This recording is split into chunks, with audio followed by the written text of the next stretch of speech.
even Richard Sherman says in that interview that we asked him that we don't put, as media, we don't put enough onus on ownership to follow up with them and ask those questions. So while we're sitting here, let us do that then. Roger Goodell, any NFL owner, if you want myself or anybody here at ESPN to sit down with you and ask those questions of you, we would be glad to have you, but you also have to make yourself accessible. What's the reaction for the players' union in handling this? I guess because that's the talk here with the players, talking about it with Richard Sherman. They're fully aware. They recognize that this is a big issue. It is the elephant in the room. What's the reaction from the players' union on something like this? Have you talked to Well, I mean, reps? you saw how they reacted even when Richard Sherman stepped out about it and said what he had to say, or other people have talked about it. I think that they believe that ownership needs to step up a little bit more in terms of providing this guy an opportunity. Matter of fact, it's my understanding that there have been things going on behind the scenes where they're trying to push him to speak out and have that interview.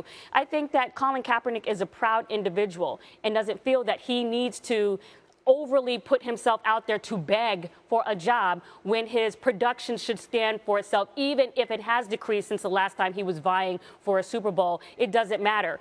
You know that the potential is there. And just like Bob Costa said, and all of us have said, there's not 90 other quarterbacks better than him to have a position now. That in and of itself should stand on its own. If you're not asking anybody else to have an interview, then he shouldn't necessarily have to do that to beg for a job. Well, I think the other piece of it, she talked about management. Mm-hmm. Think about the Giants management. The Giants, Mara came out and said, the outcry from our fans is that they don't want Colin Kaepernick to be a part of this team. Just remember, this is the same team that supported Josh Brown. This is the same team that stood behind him when he was going through his domestic violence. In a state that's voted blue for the last 20 years or more.